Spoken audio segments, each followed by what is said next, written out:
Bueno, muy buenos días a todos. Mi nombre es Felipe Gaitán, soy el vicepresidente del capítulo de Potencia y Energía para IEEE en Sección Colombia. Les doy la bienvenida a la 10ª charla de un ciclo de conferencias sobre el panorama de la transición energética en el país. Estas charlas son desarrolladas por el capítulo de Potencia y Energía con el fin de diseminar y compartir las experiencias de diferentes partes del sector eléctrico en Colombia sobre esta importante temática para nuestra nación. En esta ocasión se expondrá la planeación operativa del Sistema Interconectado Nacional dentro de los estudios de integración de las fuentes de energía renovables no convencionales, analizando los indicadores de riesgos operativos que permiten identificar las acciones necesarias frente a la incorporación de generación no síncrona. Para presentar este tema, hoy el día de hoy contamos con John Alexander Cardoso Duarte. John es analista energético de la planeación operativa en el Centro Nacional de Despacho de XM, con enfoque en evaluaciones de confiabilidad y seguridad para el Sistema Interconectado Nacional y evaluaciones del desempeño e impacto de nuevas tecnologías en el sector eléctrico sobre la demanda y la generación. John es ingeniero electricista de la Escuela Colombiana de Ingeniería Julio Caravito y cuenta con una maestría en tecnologías energéticas para el desarrollo sostenible de la Universidad Politécnica de Valencia en España. John, agradecemos mucho aceptar esta invitación para estar acá junto con nosotros ofreciéndonos esta charla y pues la audiencia es toda tuya. Muchas gracias por estar acá, John. Listo, Felipe, buenos días. Muchas gracias por la introducción y muchas gracias a todos por estar en este espacio. La verdad, pues consideramos dentro de XM que siempre que se pueda tener, digamos, estos espacios para poder, digamos, interactuar, para poder transmitir la visión que tenemos como operador del sistema eléctrico nacional, pues es una oportunidad muy buena para, digamos, como que entre todos nos vayamos concientizando en nuevas condiciones operativas que nos vamos a estar enfrentando a nivel del sistema eléctrico, ¿verdad? En esta ocasión, pues bien, como Felipe lo decía, vamos a hablar un poco, digamos, de los retos y acciones operativas que identificamos dentro de XM para poder ser unos habilitadores de la transición energética. Es decir, la transición energética yo creo que ya viene siendo una realidad. Ahora vamos a empezar a ver como un contexto de lo que entendemos, de lo que todos podemos entender por transición energética. Y dentro de esa realidad, pues que vamos a encontrar barreras que se encuentran, digamos, operando bajo las condiciones normales que tenemos hoy en día. La idea es empezar a identificar cuáles son esas barreras que tenemos y de ser posible trabajar en conjunto para poder irlas superando, para poder ir encontrando las soluciones que nos permitan llegar a tener un sistema que opere, digamos, bajo nuevas condiciones de esa transición. ¿Listo? Entonces, efectivamente, vamos a empezar mirando cuál es esa transición energética. Vamos a empezar a hacer como un contexto de que no solamente cuando hablamos de transición energética, no solamente es el sector eléctrico, de energía eléctrica, el que va a buscar esa transición. ¿Sí? Acá somos realmente una matriz, un sistema complejo de muchas variables, de muchos agentes y prácticamente todo un sistema económico que va funcionando en torno a, a la energía, pero no solamente es energía eléctrica, sino también otros sectores que consumen seguramente combustibles o utilizan, pues digamos, procesos mecánicos, los cuales han sido históricamente su fuente primaria para poder operar en diversos sectores, los cuales también están trabajando para empezar a tener una transición energética en los cuales podamos llegar acciones de carbono neutralidad. Es decir, dejar de ser como que todos nuestros sectores, de distintos sectores operativos, económicos, sean fuentes de emisiones de CO2, sino que realmente puedan operar, digamos, sin hacer una afectación a ese efecto climático, ¿verdad? Para esto, entonces, en primer lugar, vamos a hablar de que ya vamos a tener una transformación muy importante, no solamente, digamos, en lo que ya reconocemos como la generación, del sistema eléctrico, sino también en la demanda, porque hay muchos sectores que previamente, o sea, de grandes consumidores energéticos a nivel industrial, transporte, comercio, que se basaban en otros combustibles, en otras fuentes primarias de energía, van a empezar a electrificarse, dado que la electricidad es esa fuente de energía que en este momento tiene las mayores puertas abiertas para poder operar bajo esas condiciones de carbono neutralidad. Entonces el sistema eléctrico ya empieza a recibir nuevos participantes con una importancia económica muy grande para el país, que tenemos que empezar a tener esa responsabilidad de poder operar con con esas nuevas condiciones, efectivamente no solamente, digamos, esos participantes van a llegar, digamos, tranquilamente a consumir la energía, sino que esos participantes y los nuevos y los que ya tenemos actualmente van a empezar a buscar una participación mucho más activa, van a querer empezar a a tener mucho más control sobre sus consumos, van a querer mejor información. Eso pues es muy bueno realmente de tener consumidores conscientes, pero también nos implica nuevos retos, también digamos al tener, por ejemplo, nuevos vectores energéticos como el hidrógeno verde, el cual puede ser una solución muy buena para algunos sectores energéticos, los cuales la electricidad directamente no puede llegar a ser una solución. El hidrógeno puede ser, digamos, como esa solución que pueden tener, digamos, sectores de grandes consumos o sectores que no utilizan directamente la electricidad, pero que el hidrógeno verde puede ser una solución para ellos, pero que para nosotros puede empezar a ser una demanda muy importante con una responsabilidad muy alta para el sector. ¿Listo? Entonces, cuando hablamos de esa transición energética, bien vemos de que no es solamente una generación que está cambiando, una red de transmisión que se tiene que adaptar a la generación, sino que es todo un sistema eléctrico que empieza a coger, digamos, como un dinamismo mucho, mucho más grande, y en ese momento, si tenemos una mayor responsabilidad, pues fallar no lo vemos como una opción. ¿Listo? Entendiendo esto, pues entonces vamos a empezar a hablar de que esa transición energética no es algo que esperemos para allá en el futuro, en el 2030, algo que vaya a pasar dentro de muchos años, sino es algo que ya nos está ocurriendo. En el 2024 ya empezó a ser el primer año en que la integración de fuentes de energía renovables no convencionales empezaron a tener una responsabilidad o una participación en la atención de la demanda que ya se empieza a reflejar en esos cambios sobre la demanda neta del sistema. ¿Qué entendemos por demanda neta? La demanda neta es la demanda convencional que tenemos de energía eléctrica menos esos recursos renovables no convencionales, es decir, solar y eólica. Ya en algunos días hemos podido ver, digamos, de que la tensión de la demanda por parte de la solar puede llegar a ser hasta un 16% de la matriz energética total en horas puntuales del día, ¿listo? Y en general podemos ver de que esa campana, esa curva de generación que tienen las solares pueden alcanzar ya valores hasta de 1400 hasta 1470 megavatios en algunos puntos del día. Recordemos que nuestra curva normal de demanda puede estar, digamos, en horas del mediodía entre los 9000 y los 11000 megavatios, lo cual pues ya empieza a ser una participación muy importante. ¿Listo? Entonces, en primer lugar, ya no es un tema futuro, ya es un tema que empezó a transformarse en este momento y que desde ya empieza a representar ciertas condiciones operativas en el sistema que antes no teníamos y que ya estamos previendo de que en caso de que siga creciendo esta matriz, pues vamos a tener que ya empezar a tomar medidas adicionales de condiciones que antes no identificábamos en el sistema, ¿verdad?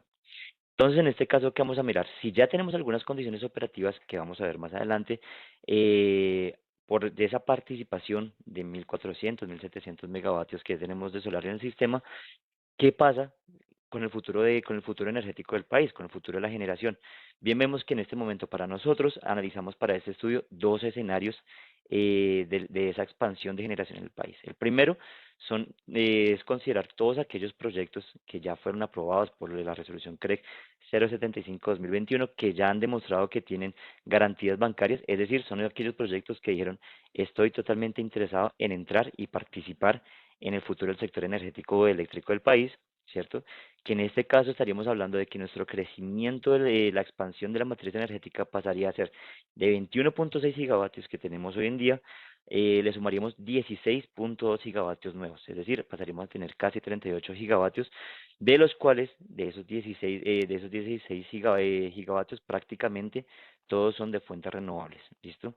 Ya hay proyectos muy específicos, muy, muy específicos de térmica e hidro, los cuales pues ya conocemos que tienen unas condiciones de restricciones ambientales, sociales bastante fuertes, los cuales pues digamos ya han dejado de ser interesantes o han dejado de ser como tan fácil de que entren en esos proyectos, mientras que la solar y la eólica tienen digamos toda la percepción tanto del mercado, a nivel operativo, a nivel social y ambiental, para poder participar. Entonces vamos a tener un sistema que era históricamente hidrotérmico, que habíamos operado un sistema hidrotérmico con todas sus condiciones que ya traía hoy en día, ante la escasez posiblemente de un recurso hídrico, ante la falta de contratos de combustibles para algunas plantas térmicas.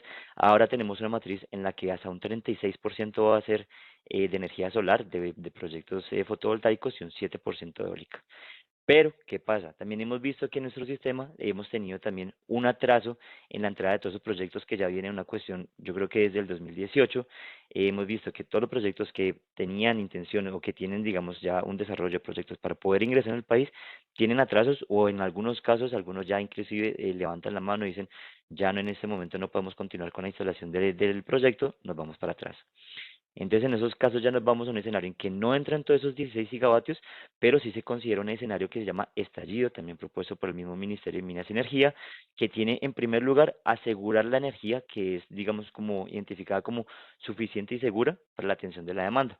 En este caso son 6 gigavatios, que entre esos también están incluidos aquellos proyectos que bien conocemos, tienen ya contratos de obligaciones para el cargo por confiabilidad, otras medidas, digamos, ya compromisos regulatorios, económicos, los cuales pues ya nos permiten asegurar que al menos vamos a intentar cumplir que aquí al 2026 podamos tener esos 6 gigavatios adicionales. ¿Listo?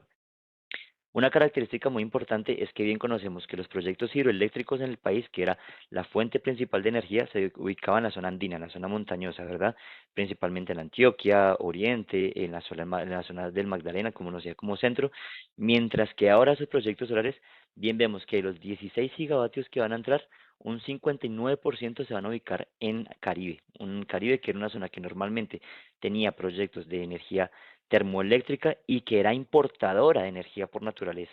En este momento, pues con prácticamente casi 10 gigavatios nuevos de energías renovables, pues esas condiciones van a empezar a cambiar, mientras que algunas regiones como Oriental, en la cual pues se encuentra ubicado pues también Bogotá, es una región pues que históricamente ha tenido su generación hidroeléctrica, algunas plantas térmicas, pero que a nivel de renovables va a tener un crecimiento muy limitado, menor a 1 gigavatio, ¿listo? Nuevamente es otra condición en que normalmente era un sistema que era podía autoabastecerse de energía o que tenía las condiciones para poder importar cuando lo necesitara. En este momento cada vez va a tener una demanda que va a crecer y seguramente la expansión de proyectos no va a ser la suficiente. Entonces no es solamente que crezca la demanda y que a su vez tenga que crecer la matriz, sino también cómo crece esa matriz energética. Entonces vamos a ver de que se nos van a empezar a presentar una cantidad de escenarios muy grandes para prepararnos para esos 16 gigavatios. Bien vemos que es como nuestro escenario optimista pues para el crecimiento de la energía, pero que si se materializan esos 16 gigavatios, tenemos que empezar a identificar cuáles son todos esos retos operativos que se nos van a presentar, ¿listo? Entonces, tenemos que hacer un cambio muy importante en la forma en la que analizamos ese panorama, esa planeación operativa del país. En este caso ya, entonces, históricamente veníamos funcionando con fácilmente analizar suficiencia y seguridad para poder, digamos, dar criterios de que contamos con una operación confiable para el sistema. En este momento ya esos dos criterios, en primer lugar, pues empiezan a ser insuficientes y a su vez lo que tenemos que empezar a hacer es diversificarlos, ampliarlos, hacer un zoom, digamos, de qué significa tener un sistema suficiente en el cual sabemos que es tener la capacidad de atender las necesidades energéticas pues, del consumo de todos los sectores de demanda de una manera adecuada. ¿Esto qué quiere decir? Es que ante cualquier escenario de disponibilidad de recurso hídrico, solar, vientos y combustibles, siempre vamos a contar con la energía suficiente para atender esa demanda. Pero tenemos la energía, la otra condición que tenemos que cumplir es de que esa energía se pueda entregar de manera confiable, de manera segura, ¿listo? Ya acá nos dividimos en tres aristas nuevas, que es de la seguridad, la vamos a entender en primer lugar, en flexibilidad en potencia, es decir, que esa energía con la que contamos, que tenemos disponible, sea capaz de poder responder ante esos balances, esos balances de entre generación y demanda que van a ser muy cambiantes. Bien sabemos que la solar es un recurso que pues va a estar solamente durante el día, tiene unas rampas de crecimiento muy fuertes en las horas de la mañana y al finalizar la tarde, los cuales nos traen unos nuevos retos de poder atender esas rampas de generación tan fuertes en el sistema, desviaciones, ciclaje sobre las plantas térmicas y en general para todas las plantas que van a empezar a ser un factor mucho más importante, tener una capacidad de transporte adecuada que nos permita, digamos, exportar o importar en cada una de las regiones, ciudades, zonas del país, la energía de forma económica, pero también segura y confiable. ¿Listo? Eso nos va a empezar a tener, digamos, traer retos de congestiones de energía, tener controles de voltaje, tener mejores esquemas de protección, porque al tener una nueva fuente de energía, que vamos a ver más adelante, que se basa en nuevas tecnologías no síncronas, es decir, que no se basan en grandes generadores que tienen una masa rodante muy fuerte, es decir, ellas mismas tienen como su propia inercia para poder operar, para poder generar esa energía eléctrica, sino que se basan en tecnologías, digamos, de inversores. En este caso vamos a tener cierta pérdida en la capacidad de respuesta ante las condiciones cambiantes que se nos puedan presentar en el sistema, y los esquemas de protección tienen que empezar a responder ante esas condiciones cambiantes. Y finalmente, calidad y seguridad, confiabilidad en el sistema. Bien vemos de que efectivamente al tener un sistema que opera con una gran cantidad de inversores en el sistema, pues vamos a ser más vulnerables ante perturbaciones, cambios en el sistema, y mantener esa estabilidad del sistema en cuestiones de frecuencia y calidad de voltaje, pues va a empezar a ser un reto mucho mayor. Tenemos que empezar a hacer un zoom, ¿listo? Esas son nuestras cuatro aristas para asegurar que podemos contar con una operación confiable y segura en el sistema, cumpliendo con la parte con las regulaciones que nos establece la CRE y el Ministerio. Y para esto, entonces nos vamos a decir, listo, esas cuatro aristas lo tenemos que parar en nuevos escenarios de operación futura, ¿listo? Resulta que acá dentro de XM, como operador del Sistema Interconectado Nacional y como administrador del mercado, hemos realizado estudios de flexibilidad que se enfocan justamente en identificar qué tan flexibles, qué tan preparados estamos para la integración de esos nuevos recursos renovables y una nueva participación mucho más activa y dinámica de la demanda. En esas cuatro listas, este es ya el quinto estudio que realizamos. El primer estudio se realizó en el 2019, parándonos en un horizonte del 2024, que es lo que ya se nos está materializando en este momento. Y si bien vemos, pues efectivamente esperábamos 2.000 megavatios de fuentes de energía renovables, lo cual sí se está cumpliendo aproximadamente, solo que tuvimos una inversión muy grande acá en la distribución de las renovables que esperábamos. Para los primeros estudios hasta el 2021, los dos primeros estudios esperamos una mayor participación de fuentes de energía eólica en el país y una pequeña participación solar. Bien vimos que por las condiciones restrictivas, tanto ambientales, sociales y técnicas que se nos han presentado en el país, la eólica ha tenido pues dificultades para poder ingresar en las fechas que se esperaban en el sistema. Todavía tiene algunas limitantes, mientras que la solar ha tenido un gran incentivo de ingreso en el país, en primer lugar por la libertad no solamente es de tener que ubicarse en una sola región, sino que tenemos muchas regiones en el país en las cuales pues es viable y económicamente pues interesante poder instalar estos proyectos.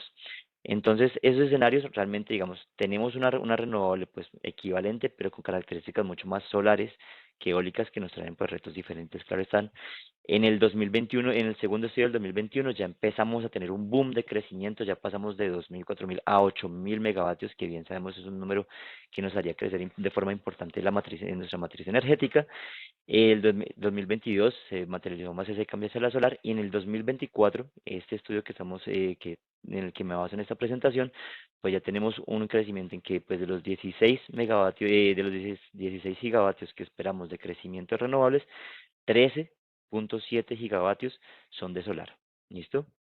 Esto nos trae pues unos retos bastante interesantes para identificar qué tan preparados estamos en el sistema para la operación con esas renovables.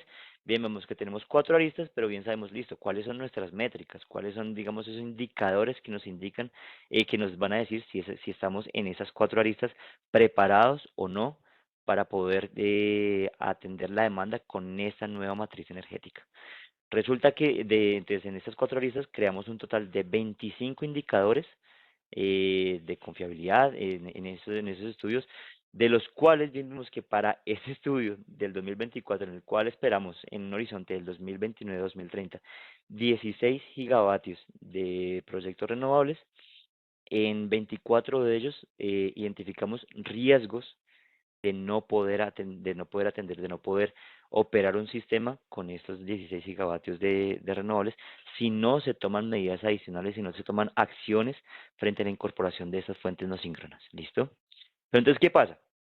Eso quiere decir que solamente tenemos que tomar acciones hasta cuando lleguemos a estos 16 gigavatios. Solamente existe el riesgo cuando cuando se tengan los 16 gigavatios de solares. Pues efectivamente vamos a tomar, digamos, parte de los estudios que tenemos anteriormente, en los cuales nos paramos en ese intervalo de los 6 gigavatios del escenario estallido del Ministerio de Minas y Energía, y del sector eléctrico en general como propuesta mínima de crecimiento del sistema, y nos decimos, Esos 6 gigavatios se encuentran entre los estudios del 2021, en los cuales ya empezamos a identificar los primeros riesgos tempranos de la incorporación de esas energías solares y eólicas, que efectivamente son las que en primer lugar ya empezamos a evidenciar en pequeñas medidas en la operación real del sistema, que son en primer lugar riesgos en la flexibilidad de potencia, que es tener la capacidad de poder atender esas condiciones cambiantes, de poder enfrentar las condiciones de incertidumbre y variabilidad de los recursos solares y eólicos, bajo las cuales, pues, en primer lugar, identificamos que tenemos que tomar acciones para poder acercar nuestras declaraciones de disponibilidad de generación, para lo cual necesitamos mejores pronósticos con una mejor resolución, con mejores fuentes de datos y necesidades de poder tener consumos de operación real del sistema en los cuales nos tenemos mecanismos operativos de mejor granularidad, es decir, en los cuales ya no tenemos un despacho diario, desde el día anterior preparamos todo un despacho para el siguiente día, sino que nos vamos a una condición de un despacho intradiario inicialmente para poder ya planear, digamos, con un horizonte de no de 24 horas o hasta más, porque pues el despacho se prepara a las 8 de la mañana para el día siguiente, sino que empezamos a prepararnos solamente para las 6 horas siguientes, para las 3 horas siguientes, y en el caso de que ya tengamos una incorporación de hasta 6 gigavatios, bien vemos de que el despacho intradiario ya inclusive tiene que llegar a ser intrahorario para poder, digamos, atender de forma confiable y no tener que tener un sistema sobredimensionado o con restricciones, digamos, de vertimientos de algún tipo de recursos. En temas de seguridad, vemos nuestro segundo riesgo temprano, que es en primer lugar tener un sistema que tenga la capacidad de afrontar los nuevos niveles de cortocircuito que se van a presentar. Este cortocircuito va a poder y va a incrementarse en el caso de que no contemos con una atención de la demanda, con fuentes síncronas que puedan, digamos, controlar esos cortocircuitos en el sistema. Entonces, en este caso, tenemos que hacer obras necesarias para repotenciar las subestaciones para que sus infraestructuras sean capaces de, en qué caso de que ocurra un cortocircuito, un riesgo, un cortocircuito en el sistema, el, los equipos no se vayan a dañar, no vayan a tener daños y que eso nos genere, primero que todo, no contar con la red completa, operar con una red degradada y segundo, pues unos sobrecostos gigantes, no solamente a nivel sistémico, sino cada una de las empresas y finalmente para los usuarios. Y finalmente tenemos, pues, digamos, ya varias medidas en las cuales tenemos que tomar acciones para poder mitigar los cambios que podemos tener por perturbaciones, por desconexión de generación o de demanda, o por, en general por apertura de algunas protecciones. Cualquier evento que nos genere, digamos, alteraciones, perturbaciones o cambios en la red, en este momento si no se toman medidas adicionales, cuando tengamos 6 gigavatios de renovables, van a generar, digamos, seguramente huecos de tensión, van a generar perturbaciones que van a ser difíciles de controlar y para los cuales ya tenemos que empezar a tomar medidas bajo, por ejemplo, tener una mejor prestación de servicio de regulación primaria a frecuencia en las solares y eólicas, poder desplegar equipos que fortalezcan la red con aportes de inercia, por ejemplo, condensadores síncronos, y tener mejores requisitos de conexión para las plantas solares. No solamente decir de que hay, cuando se le asigna un punto de conexión, que ese punto de conexión sea suficiente, sino empezar a decir que otros servicios tienen que empezar a brindar esas plantas para poder conectarse efectivamente a la red. ¿Listo?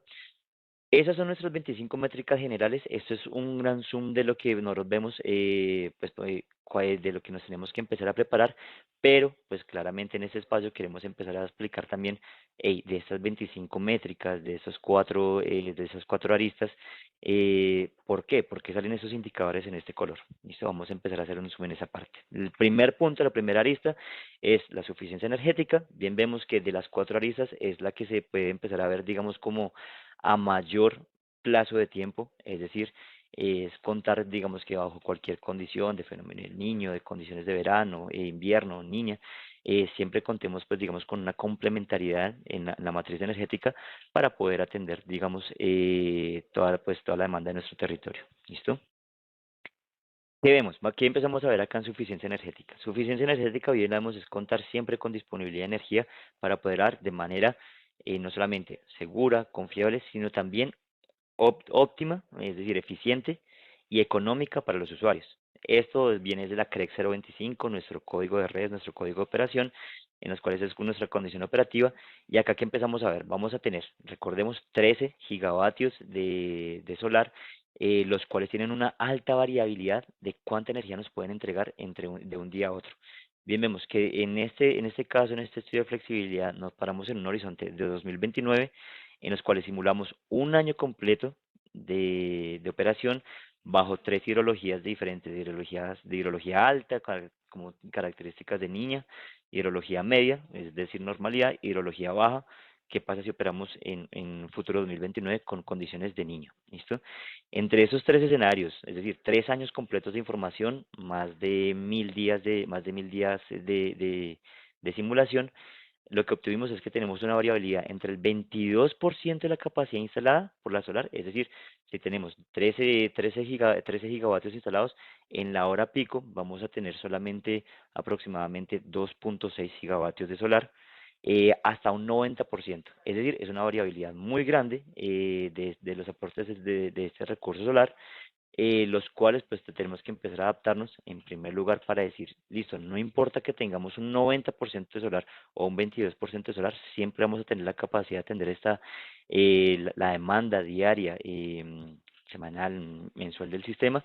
La respuesta en estas simulaciones es de que efectivamente sí se puede atender, pero las solares y eólicas con esas características, al final vemos que en un año completo de operación, entre un escenario bajo y un escenario alto, van a tener una participación entre el 29 y el 35% de la atención de la demanda. ¿Listo? Es decir, no vamos a operar 100% no vamos a operar 100% con renovables en el sistema. En este momento pues no contamos con las condiciones para hacerlo y pues tampoco ni siquiera con esos 16 gigavatios alcanzaríamos a poderlo hacer. ¿Listo? El recurso hídrico va a seguir siendo el primer recurso con el que vamos a atender la demanda en todos los horizontes de tiempo, pero tenemos que resaltar de que una cosa es hablar la energía total, la energía acumulada de un día o de un mes o de un año, y otra cosa es hablar la energía puntual en un periodo del día. En este caso sabemos que la solar, pues bien sabemos en esta curva que pues ya hemos visto en otras partes, se concentra principalmente en las horas, en horas del mediodía, y en esas horas del mediodía, cuando tenemos los mayores aportes, las mejores condiciones de radiación en el sistema, bien vemos de que la energía solar puede llegar a atender hasta el 100% de la demanda, e inclusive puede atender el 100% de la demanda y tener una energía excedente que en este momento se conoce como vertimiento. Es decir, finalmente tenemos una cantidad, este primer escenario de suficiencia no tiene todavía una cantidad de condiciones de restricciones operativas, eléctricas, que se van a ir mirando, se van a ir agregando en las siguientes aristas, sino que solamente en condiciones de energía ya vamos a tener muchos escenarios en los cuales pues los vertimientos de energía, ya sea renovable, renovable convencional, o sea, solar, eólica o hidro, vamos a tener vertimiento, es decir, energía que no se puede aprovechar, energía que se va a desperdiciar en el sistema.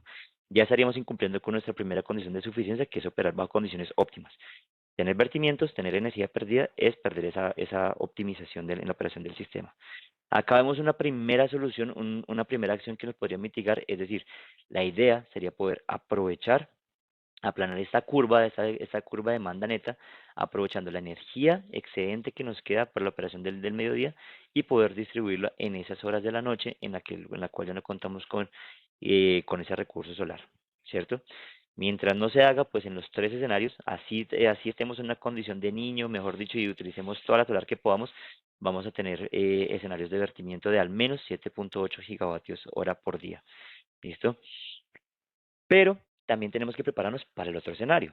Es decir, un escenario en el que si continuamos con nuestro sistema primordialmente hidrotérmico, en el que hemos podido confiar en nuestras plantas hidroeléctricas para brindarnos una cantidad de servicios que hasta ahora para nosotros eran hasta inclusive invisibles, cada vez nos vamos a empezar a limitar mucho más. Es decir, la expansión es requerida. ¿Por qué? Porque la demanda sí o sí va a crecer. La demanda es una variable que no ha dejado de crecer en ningún año y esperamos que inclusive empiece a crecer de forma exponencial. Bien vimos por la participación de nuevos eh, participantes del sector eléctrico, en los cuales pues ya empezamos a ver de que necesitamos un sistema que si se queda solamente hidroeléctrico va a perder la capacidad de atención a la demanda, porque la demanda cada vez va a crecer mucho más.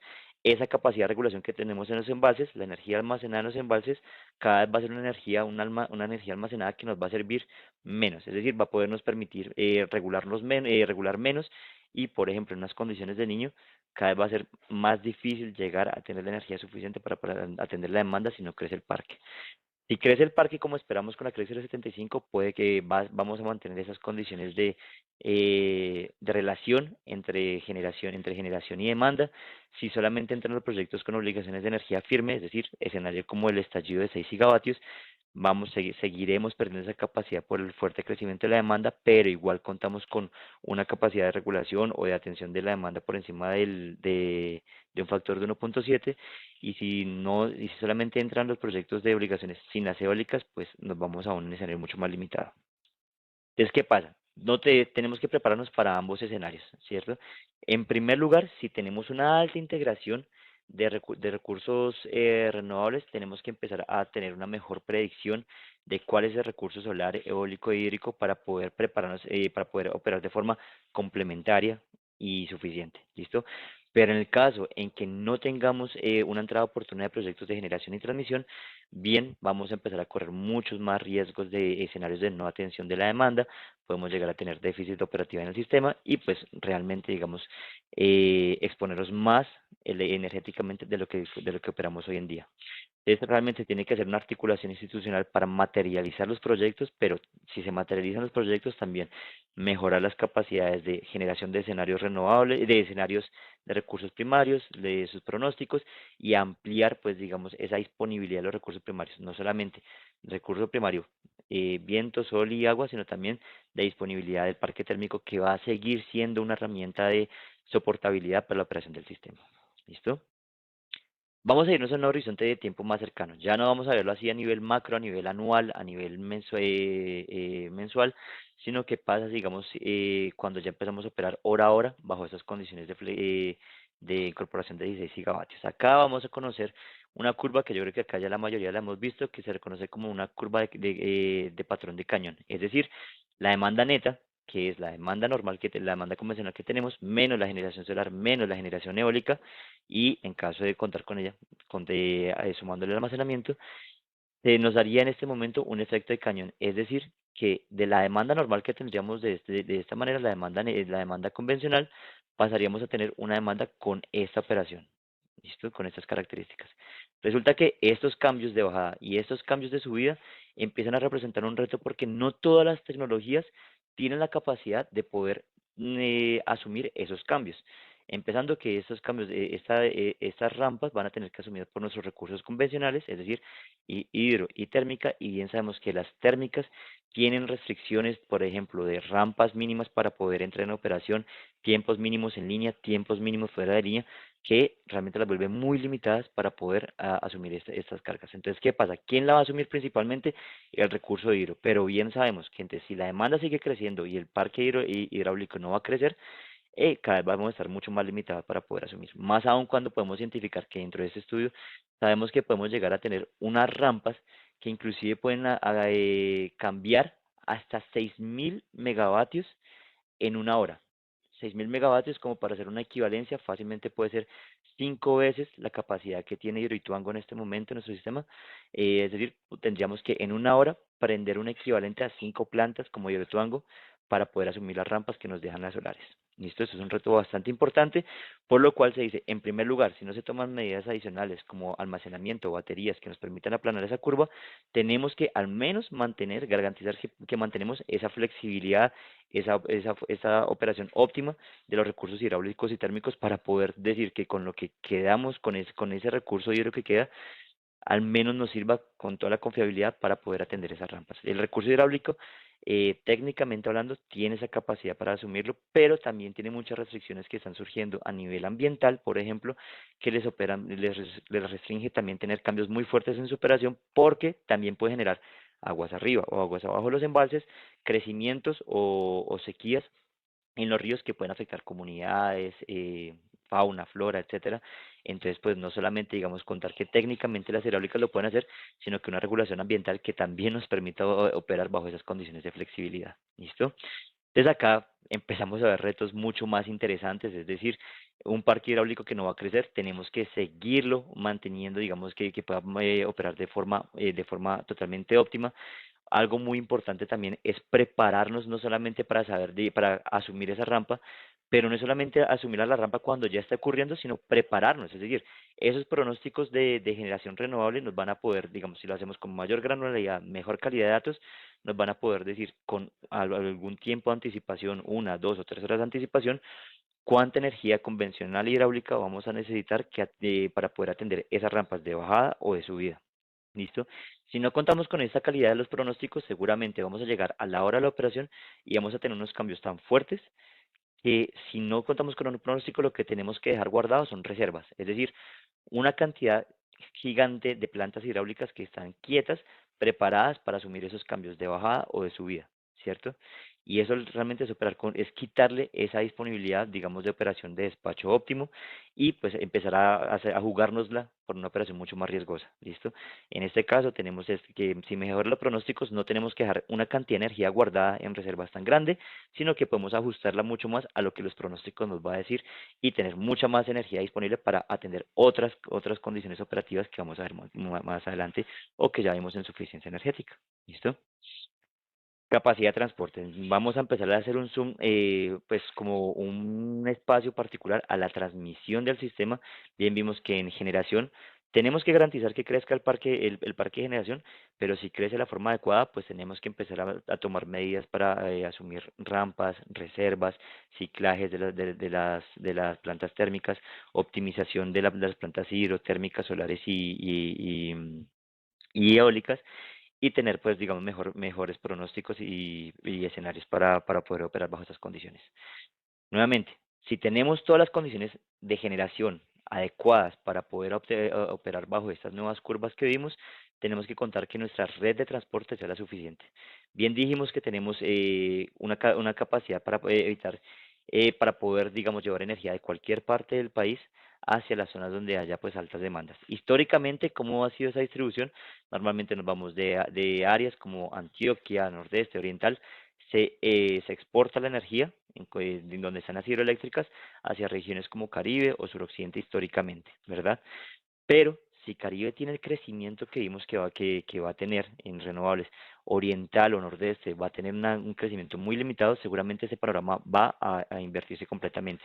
Caribe bien vemos que con los 9 o 10 gigavatios que esperamos que crezca y con los 3 o 4 gigavatios que ya cuenta de térmica, va a tener un parque supremamente grande de generación a comparación de los 3 a 4 gigavatios que consume en la demanda pico y en este momento con las proyecciones que tenemos de máximo 3.500 megavatios de exportación.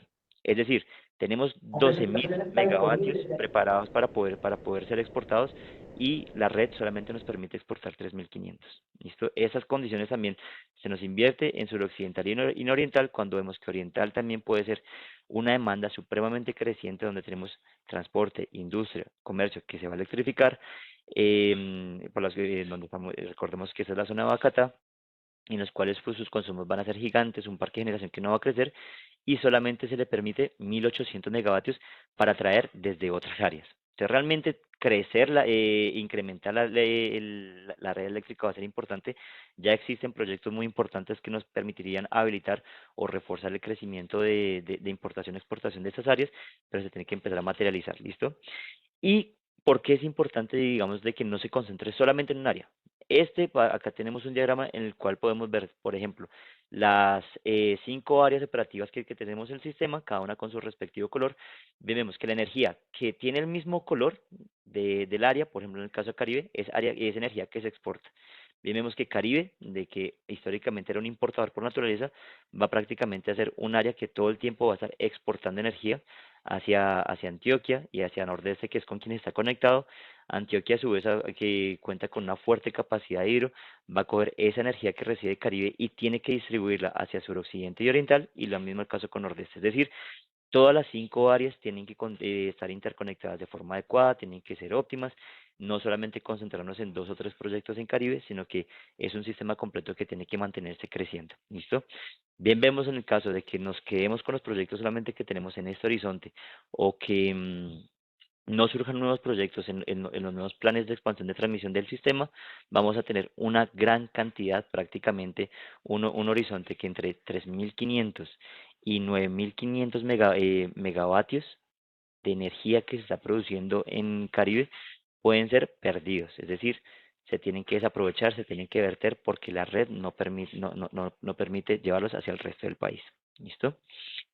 Nuevamente, no es solamente una cuestión, digamos, de energía, a nivel de energía de grandes bloques para poderlos transportar de una parte a otra, sino también de esa capacidad del sistema de operar bajo forma segura. Es decir, vamos a tener una nueva matriz con más energía no síncrona, y esto nos lleva a que hay subestaciones en las cuales se nos van a ubicar una gran cantidad de proyectos renovables, lo cual nos va a aumentar los niveles de cortocircuito ante perturbaciones o eventos en el sistema, y las subestaciones que se encuentran en este momento de riesgo de sufrir daños por esos nuevos niveles de cortocircuito identificados en este estudio pasan a ser de 2 o de 4 a 6 que tenemos hoy en día, a ser más de 50, o sea, en este estudio pues, específicamente 50 subestaciones que están en riesgo de daños por cortocircuito. Y de las 50, 24 se encuentran en Caribe. ¿Listo? En este caso, pues digamos bien, vemos de que es un sistema que está creciendo, las renovables, y diríamos, ya se nos va a solucionar una gran cantidad de atención de la demanda, pero las restricciones eléctricas, si no se toman medidas adicionales de nuevas tecnologías, de exigir nuevos servicios a las renovables, se nos puede ir incrementando y tener inclusive más restricciones de las que tenemos hoy en día. Ya bien vimos que este año salió un plan de proyectos de emergencia, de urgencia de la UVME, los cuales varios están enfocados en empezar a mitigar varios de estos riesgos, no solamente de congestión de la red, sino también de poder operar bajo una fuerte integración de renovables, entre los cuales pues ya se encuentra nuestro primer proyecto de compensadores síncronos, que es pues una de las medidas principales o tecnologías principales que nos van a ayudar a mitigar estos riesgos que se identificaron: la insuficiencia de capacidad de transporte, la controlabilidad de los límites de seguridad, em, atrapamientos, esa capacidad para poder mantener la operación segura durante mantenimientos, y finalmente pues operar de forma resiliente. Es decir, un sistema resiliente es aquel que puede soportar eventos de gran magnitud, seguramente de poca probabilidad, pero que en caso de que ocurran, pues el sistema tenga la capacidad de mantenerse operando. Si ocurre un evento de gran magnitud, seguramente no significa una fuerte desconexión o una cantidad de demanda desconectada, o una generación desconectada, que va a generar unos desbalances muy importantes en el sistema, y que la generación y la transmisión tienen que estar en conjunto, acopladas, para poder responder y adaptarse ante esas condiciones cambiantes por esos eventos. ¿Listo? Finalmente, la última lista, nos vamos a ir a la calidad, seguridad y confiabilidad, que ya es ese nivel de detalle en que pues ya en cuestión de segundos o milisegundos vamos a presentar cambios muy importantes en el sistema, y que el sistema, ese es como nuestra nueva arista en el que le queremos hacer un zoom muy importante, es en el que nuestro sistema hidrotérmico históricamente no lo veíamos o no lo apreciábamos como lo apreciamos hoy en día, tenía la capacidad histórica natural, por ser generación síncrona, de responder ante muchos de estos eventos de perturbaciones o de desbalances. Con esa nueva operación no síncrona se nos abre todo un horizonte, digamos, de riesgos, los cuales ya damos por garantizados con nuestra operación actual. Ya no tenemos nada de eso por garantizado. ¿Cómo lo explicamos? Pues fácilmente con esta representación, en la cual, digamos, un sistema que opera con un sistema totalmente síncrono es un sistema que tiene fuerza, que tiene una inercia, que tiene una masa rodante, que es capaz de soportar, de oponerse a los cambios de frecuencia o de perturbación del sistema, y que tiene esa habilidad para poder mantener la forma de onda inclusive en esas condiciones cambiantes. Es un oso fuerte, listo, es un sistema fuerte. Esa fortaleza, desde eso lo llamamos, se divide en dos términos, que es inercia, que es la posición ante los cambios, y el cortocircuito, que es la capacidad de mantener la onda, de mantener una condición operativa ante esas perturbaciones. Entre más este oso grandote vaya perdiendo fuerza en sistemas síncronos, y este oso se vaya volviendo, digamos, una carga en la cual no tiene esa fortaleza, sino que simplemente nos genera, digamos, como una condición de peso para el sistema, el pobre que queda, digamos, con la operación síncrona, es decir, ese parque que cada vez va a tener menos participación de recursos hidro y recursos térmicos, van a tener una mayor responsabilidad y van a llegar al punto en que no aguantan la matriz energética. Si no se toman medidas adicionales, no, las hidro y las térmicas no van a ser capaces de soportar esas condiciones cambiantes, y se nos van a presentar pues fallas, huecos de tensión, y pues seguramente eventos, digamos, que nos genera un mayor impacto. un mayor impacto no solamente en una región particular, sino que se nos pueden llegar a propagar y esa amplitud de fallas, conocidas como huecos de tensión, van a tener un mayor impacto en nuestro sistema.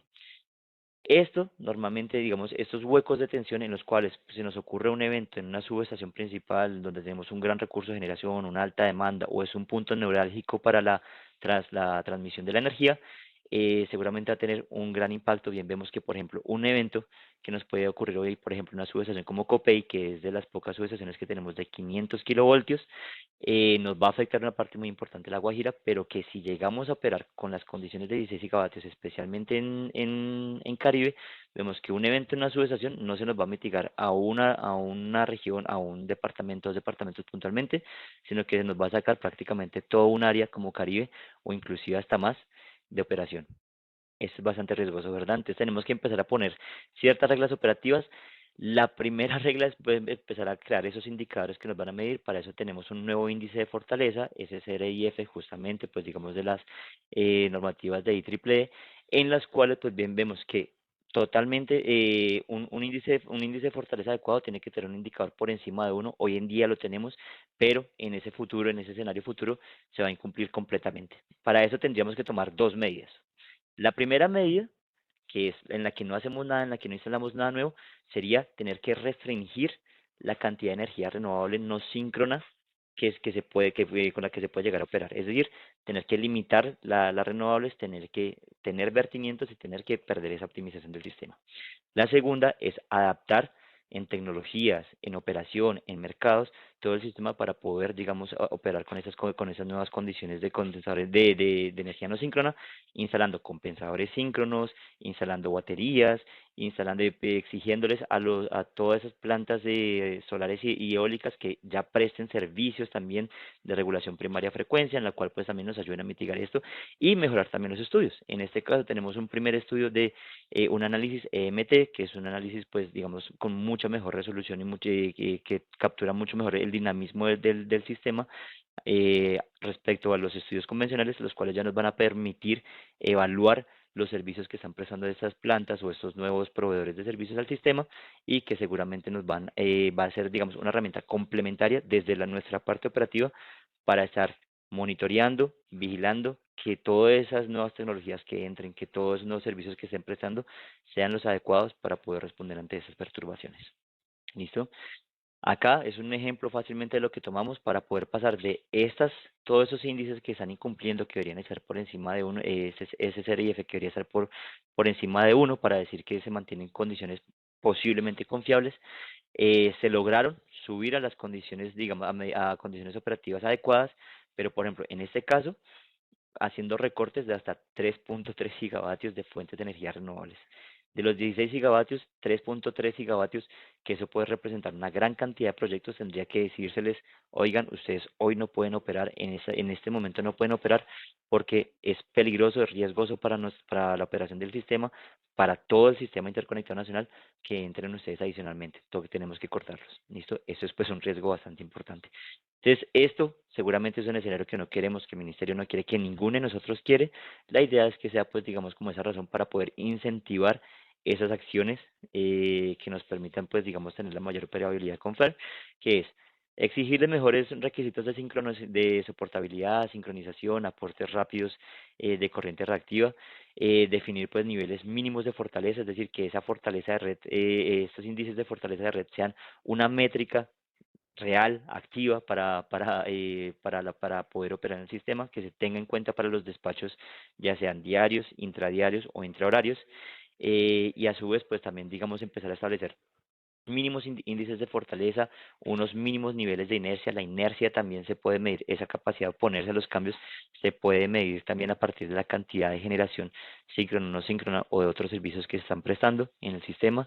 Es decir, crear toda una nueva serie de servicios. Y para poder incentivar esos servicios, también sería bueno incentivar pues mercados en los que se remunere la prestación de esos servicios. Es decir, ¿cuál es el incentivo para que alguien instale un compensador síncrono? Es decir, si a alguien se le remunera, si a ese compensador síncrono se le remunera la corriente reactiva o toda la inercia, los servicios que le termina prestando al sistema. Eso nos implica pues también digamos como incentivar esa remuneración, un mercado de servicios y un mercado pues mucho más dinámico dentro del sistema. Ya no es solamente un mercado de despacho o un mercado de AGC de reservas, sino que se va a tener que empezar a decir, en este mercado se tienen que empezar a remunerar y se tienen que empezar a evaluar muchos más criterios de los que tenemos hoy en día. ¿Listo? Finalmente, también tenemos que empezar a preparar. Ya es también inevitable pensar de que por más medidas que se tomen, sí o sí vamos a contar con un sistema mucho más vulnerable ante esas perturbaciones, por lo cual si tenemos perturbaciones que a pesar de que contemos con los servicios, las características de despacho en las que se encuentra el sistema en ese momento hacen de que haya cambios fuertes de frecuencia, esa respuesta terciaria o el EDAC, que es desconectar demanda para poder mantener, desconectar o conectar demanda para poder atender los cambios de frecuencia, tiene que también empezar a dinamizarse. Es decir, ya no solamente tener un EDAC estático, hoy en día es muy rara la vez o muy raro el escenario en el cual tendríamos que utilizar esa EDAC, esa desconexión de demanda para controlar la frecuencia.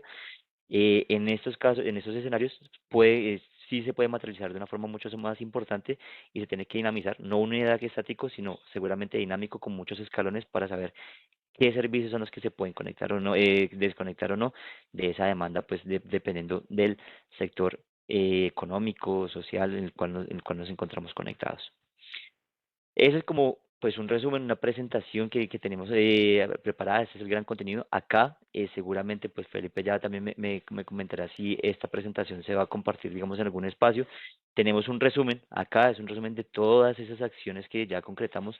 Bien vimos que el sistema no va a poder operar con renovables solamente instalando baterías, solamente mejorando pronósticos, solamente tal vez por ejemplo mejorando digamos un mercado intradiario, sino que es un gran conjunto de acciones que estos conjuntos de acciones, todas en su totalidad, son las que nos van a permitir operar, operar los 16 gigavatios que esperamos de renovables bajo el escenario de crecimiento de demanda que esperamos. Es decir, hay muchas acciones por tomar. ¿No? Y la señal es de que muchas de esas acciones se tienen que empezar a tomar ya. Hay algunos, digamos, indicadores que están tomando en cuenta, horas que se incentivaron por esos indicadores nuevos que han salido, que ya empieza a materializarse, que son las primeras acciones que se empiezan a tomar por esa transición energética, pero que seguramente si vamos a mirar, si vamos a leer estas más de 20 acciones que recopilamos acá, hay muchas de ellas que todavía no se han empezado a implementar o que seguramente vemos limitantes regulatorias, económicas, sociales, para poderlas empezar a desarrollar. ¿Listo?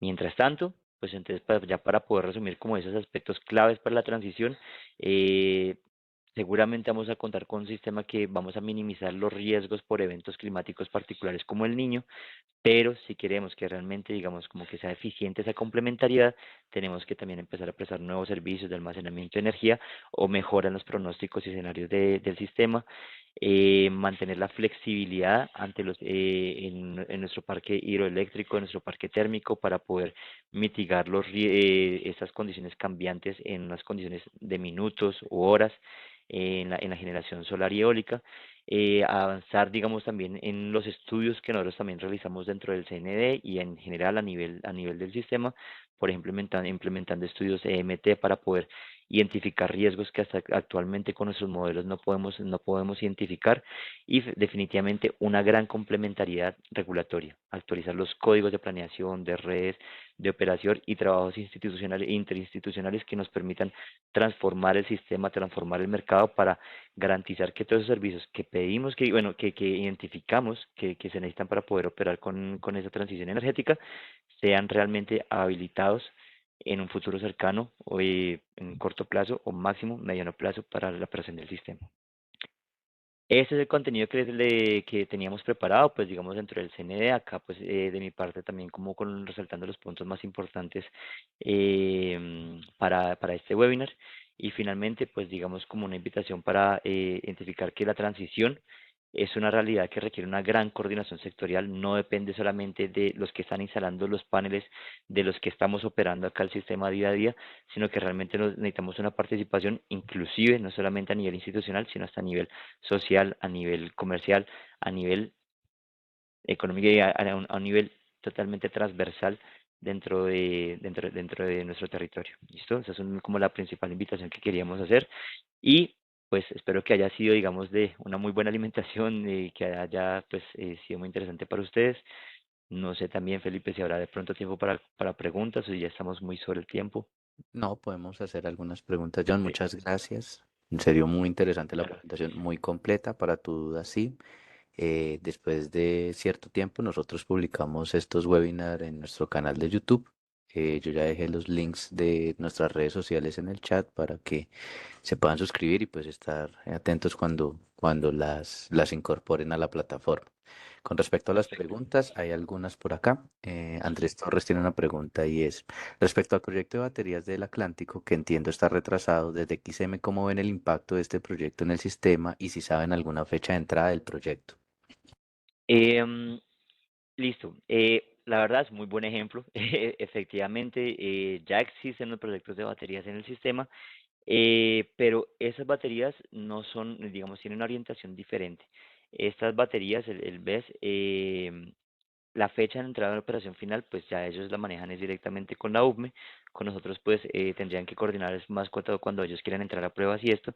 Y la capacidad de esta batería realmente es muy limitada. Si nosotros miramos, por ejemplo, comparamos la capacidad de almacenamiento de esta batería con realmente necesidades, por ejemplo, de aplanamiento de curva, no es una batería que esté diseñada para aplanar curva, para almacenar en unos periodos y entregar en otros, sino que es una batería que nos presta unos servicios ante condiciones de perturbaciones efectivamente, es decir, que va a responder, que va a entregar energía faltante como una especie también de respuesta ante condiciones cambiantes de frecuencia cuando se identifiquen en el circuito en el que ellos están conectados. Es decir, es un proyecto bastante interesante, pero también, dado los retrasos que ha tenido en su entrada en operación, ha perdido un poquito también, en primer lugar, de interés también pues, en el proyecto y en segundo lugar, en importancia.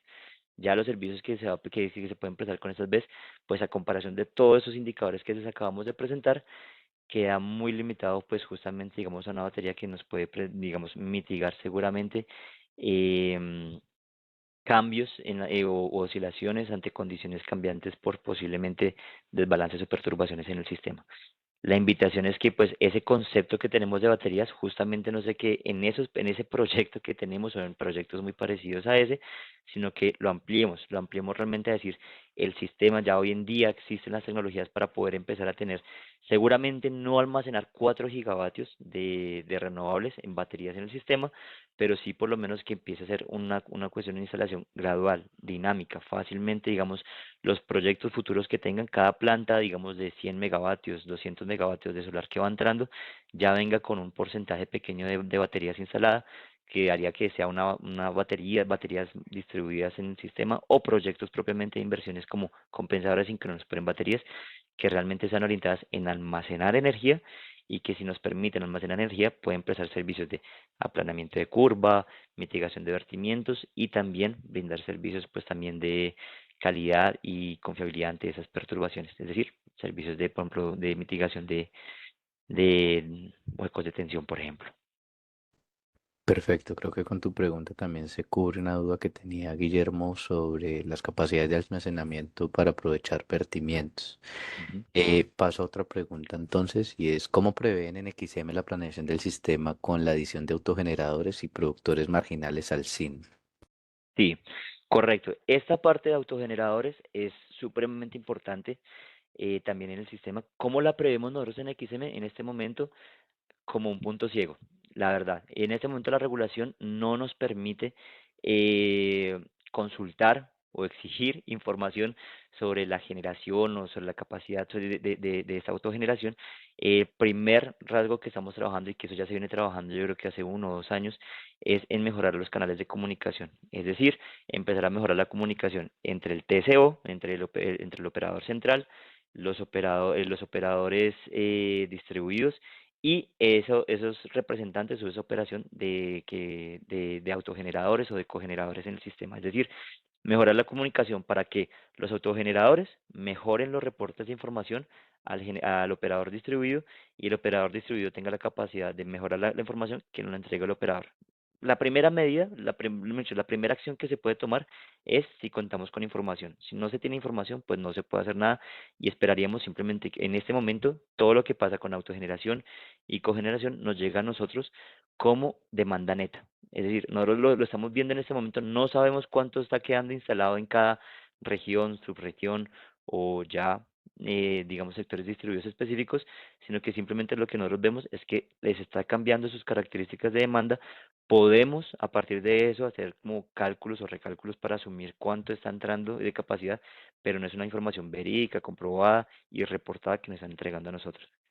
Em, y en segundo lugar, también es ahorita también, digamos, cuando tengan la oportunidad de verlo en el video, entre las medidas que también se recomiendan es poder mejorar que todas esas plantas que van a ser controladas en un despacho central. Es decir, nosotros actualmente solamente se despachan centralmente todas aquellas plantas que son de más de 20 megavatios y todas las demás plantas que entren ahí, que estén de ahí de para abajo, ya salen, muchos, entregan energía a la red sin tener que pasar por un proceso de despacho de mercado, etcétera.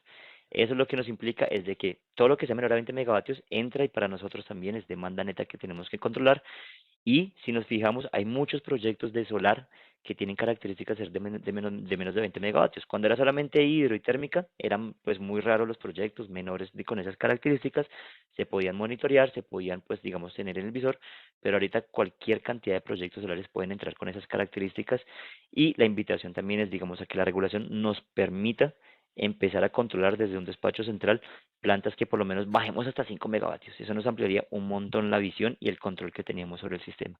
Pero por ahora, pues tenemos es eso, un punto ciego para nosotros. Perfecto, John. Ya por tiempo creo que vamos a poner en pausa las demás. Quisiera agradecer mucho tu participación. Claramente este no es un tema que finaliza acá. Muy probablemente el otro año te extenderé otra invitación para participar en este tipo de espacios. Entonces agradezco mucho tu participación y pues nada, agradezco también a los asistentes por su tiempo para estar acá y nos vemos en una próxima oportunidad. En nuestras redes sociales promocionaremos los demás webinars que vamos a estar compartiendo con todos ustedes. John, muchas gracias. Espero contar contigo en una próxima ocasión.